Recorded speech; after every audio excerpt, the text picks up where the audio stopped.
Hola, ¿qué tal? Muy buenas tardes. El día de hoy les quiero compartir un nuevo video acerca del test de la figura compleja del rey y su método de calificación.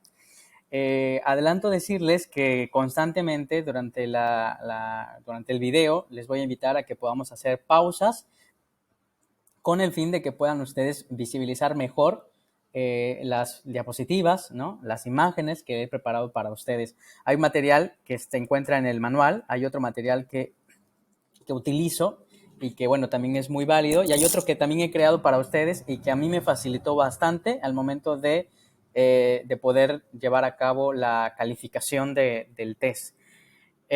Bueno, les muestro primero como el modelo de la copia de la figura compleja del rey. Y bueno, cuáles son como los puntajes que se deben aplicar, ¿ok? Primero, bueno, cada uno de son 18 figuras que se encuentran en esta lámina, ¿ok? 18 figuras y ahorita vamos a visibilizarlas, aunque debo decirles bueno, cada una de las 18, que ahorita las vamos a mostrar, insisto, cada una de las 18 se puntúa, ¿ok? Y va desde 0 hasta 2 puntos, ¿ok? Por ejemplo, se le aplican 2 puntos cuando la figura se encuentra bien situada, o sea, correctamente bien situada, ¿ok? O sea, está en el lugar donde debería estar. Mal situada, 1 punto, ¿ok? Es decir, se incluye la figura, pero está a lo mejor ligeramente movida o no está en el lugar donde se debería encontrar, entonces, pero sí aparece, entonces se le aplica un punto. La figura está deformada o incompleta, pero está reconocible y bien situada, además, 1 punto. Si está deformada o incompleta, pero reconocible, aunque mal situada, medio punto, ¿ok? Y una figura irreconocible o verdaderamente ausente, 0 puntos, ¿vale? Entonces, me gustaría, esto es importante que lo puedan como detectar, porque esto va a ser como el primer paso para identificar lo demás. Y bien, les voy a mostrar las 18 figuras y recuerden, cada una de ellas deberán puntuarse de manera diferente, ¿vale? Son 18 figuras, insisto, y se puntuarán de manera diferente, ya que, como bueno, al final son 18 figuras y cada una se le asigna de 0 a 2 puntos, al final tendremos una puntuación total de 36 puntos, digamos que es la máxima puntuación esperada. Esta es la primera figura, ¿ok? Las voy a ir pasando, insisto, ustedes pueden ir pausando su reproducción. Esta es la segunda figura, es el rectángulo que para muchos autores es como la base del resto de la figura, o sea, la principal figura o la que se dibuja primero por lo general. La figura número 3, una X en el centro. La figura número 4 es esta línea horizontal. La figura número 5, una línea vertical que se encuentra también al interior del rectángulo o línea base. Esta figura que bueno, va a ser también importante porque nos va a permitir obtener, teniendo las puntuaciones. Recuerden que es muy importante reconocer la ubicación, la localización y cuál es la estructura de cada figura con el fin de hacer puntuaciones adecuadas. Casi siempre en la figura de copia no hay problema, pero en la de memoria sí. Esta es la número 7. Ojo, reconózcanla porque esta es muy ignorada, la número 7, sobre todo en los modelos de memoria. Una línea pequeña en forma horizontal. La número 8 son 4 líneas horizontales de diversos tamaños. La número 9 son estas 2 líneas que se entrecruzan y que se encuentran en la parte superior del modelo. La número 10 es esta línea vertical que se encuentra al interior digamos, la figura base. El número 11, que bueno, para muchos es como una especie de cara, de rostro, de muñeco, de como quieran llamarle, ¿ok? Y que generalmente es una figura que no se omite aún en la copia y memoria. La número 12, vemos estas 5 líneas diagonales que se encuentran al interior de la figura base. La número 13 son nuevamente 2 líneas diagonales que se entrecruzan en el centro, en la parte derecha del modelo. Bueno, en la figura número 14 es esta figura en forma de rombo que sale como una especie de lengua o bueno, perdón, es que para mí es como un pescado esto, ¿no? Entonces sería como su lengüita, ¿no? Una especie de rubí, como quieran verlo. La número 15 es esta línea vertical que se encuentra también en la parte media del derecha de la figura del modelo. La número 16 es esta línea horizontal que se cruza con la figura anterior.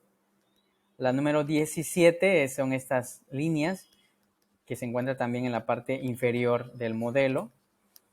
Y finalmente la figura número 18 es esta que se encuentra justo a la figura 17, ¿ok? Punto A. Bueno, ahí está, ya las tenemos. Espero que hayan podido como pausar para visibilizar mejor cuáles son las figuras.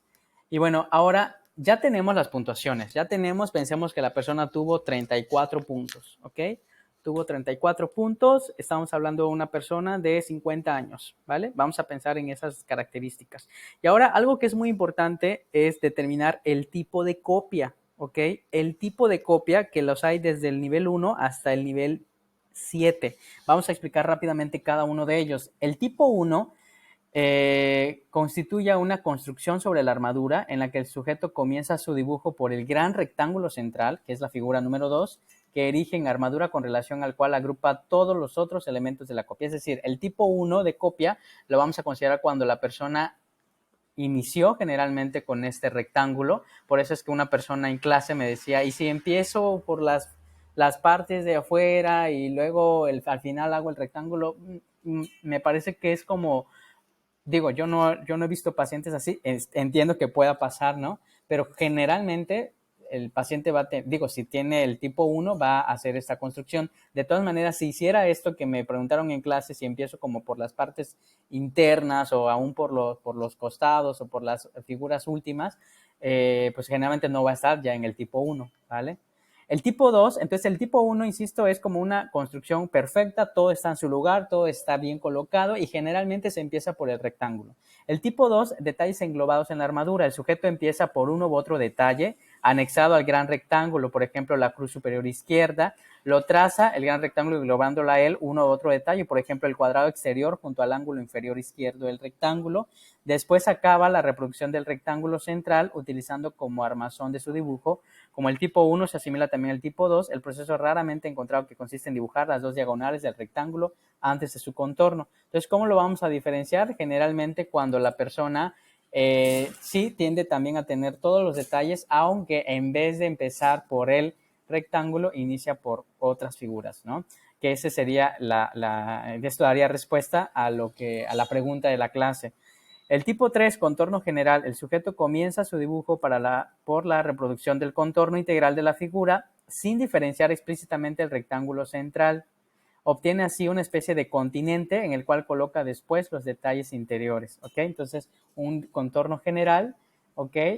Es decir, dense cuenta de los tres que llevamos. En la primera iniciamos con el rectángulo y se van añadiendo las demás hasta completar todas las demás. La número 2, empezamos generalmente por una figura de afuera, aunque vamos añadiendo, es probable que el rectángulo sea posterior y después se van añadiendo los elementos. Mientras que en el tipo 3 sí hay una diferencia porque en la persona dibuja todo, digamos, el contorno general de la figura y luego añade las figuras del centro o del interior.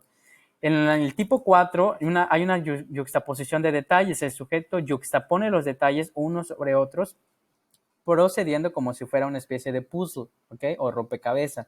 No hay elemento director de la reproducción. El conjunto, terminado más o menos bien, es globalmente reconocible y aún puede resultar perfecto. Entonces, la persona, más allá del rectángulo, más allá de lo demás, empieza a dibujar como si fuera un rompecabezas, ¿no? Como con las figuras que él reconoce que encajarían finalmente, que también es válido, ¿no? El tipo 5, los detalles sobre un fondo difuso. El sujeto produce un grafismo poco o nada estructurado en el cual no se podría reconocer el modelo, pero donde ciertos detalles de este son netamente reconocibles, por lo menos en su intención. ¿Ok?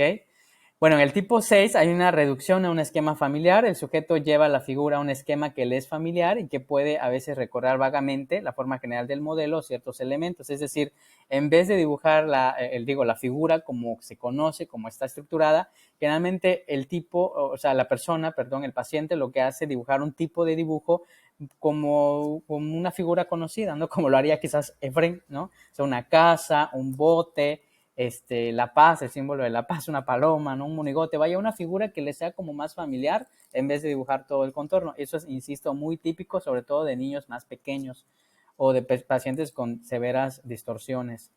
Y en el tipo 7 hay un garabato. El sujeto produce un simple garabato en el cual no se pueden reconocer los elementos del modelo ni su forma global. Si se dan cuenta, el tipo 1, entonces pensemos, tipo 1, tipo 2 son como los más esperados para una persona con menos, digamos, déficits cognitivos, ¿ok? Entonces, tipo 1, 2, 3, digamos, son como que los más esperados, los que menos amonestan este deterioro. Y mientras más alto se encuentre en el tipo de copia, es probable que la persona tenga mayores dificultades para el trazo. Ahora bien, es muy importante que consideremos los baremos, ¿ok? Los baremos del tipo de reproducción de la copia y de memoria, ¿vale? Los baremos los vamos a considerar de acuerdo a esta tabla, entonces pueden pausar ustedes para ir identificando. Por ejemplo, yo les hablaba de un adulto de 50 años, ¿ok? Y bueno, este adulto, pensemos que ya analicé los detalles de la copia y me parece que el paciente se encuentra en este nivel, ¿no? En el nivel 1, lo cual lo ubicaría en el percentil 75-100, ¿ok? O sea, un buen percentil. Y en el de memoria, pensemos que la persona también, sí, hizo un buen dibujo, un trazo, aunque pensemos que lo inició al revés, ¿no? Le inició mediante una figura externa, entonces se encuentra ya en el nivel 2 de memoria, ¿ok? Tipo 2 de memoria, entonces eso lo lesiona bastante porque baja hasta percentil 25, que esto más adelante vamos a ver cómo hacer la correlación. Ahora bien, vamos a sacar ahora los percentiles, ¿ok? Los centiles respecto a la copia. Y bueno, tenemos aquí nuevamente, la persona pensemos que tuvo 34 puntos, me parece que les había dicho, 34 puntos y es un adulto, por lo tanto se encuentra en esta columna, 34 y tiene un total de 80 centil, ¿ok? Estamos hablando de la copia, ¿vale? Y bueno, y respecto a la reproducción de memoria, en memoria vamos a pensar que tuvo 28 y lo ubica en un centil de 90, ¿vale? Entonces ustedes pueden sacar sus centiles, pausen el video y pueden ir sacando de acuerdo a su paciente, ¿vale? Ahora, sobre el tiempo también es importante a considerarlo para obtener ciertos, los percentiles ahora, insisto, del tiempo. Tiempo en minutos. Empezamos con copia, la copia. Tenemos aquí un adulto y el tiempo en minutos. Para este se considera el tiempo en minutos. Pensemos que el adulto se llevó, no sé, 4 minutos, porque mi paciente tiene 50 años, acuérdense, 4 minutos, entonces lo ubica en un percentil de 50, ¿ok?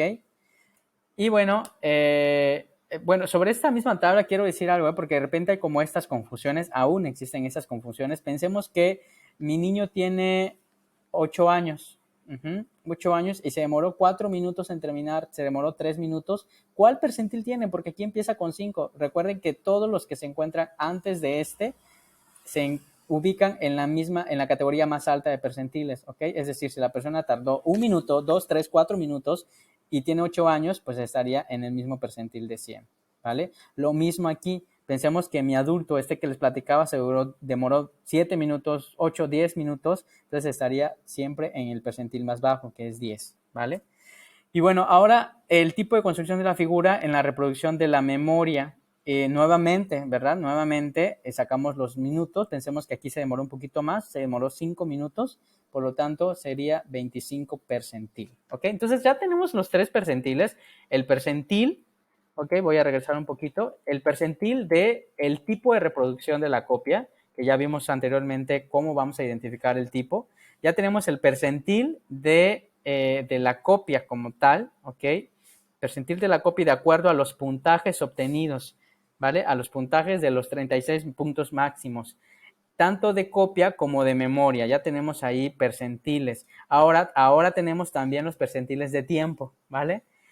¿Se entiende? De tiempo tanto de copia como de memoria, ¿vale? Entonces ya tenemos 3 percentiles, 3 puntuaciones diferentes, que todas estas, insisto, sería importantísima que las podamos ubicar en nuestra descripción, tanto cualitativa como cuantitativa. Y los puntajes de percentiles obtenidos bien los podrían ustedes colocar en una tablita, ¿no? En su informe.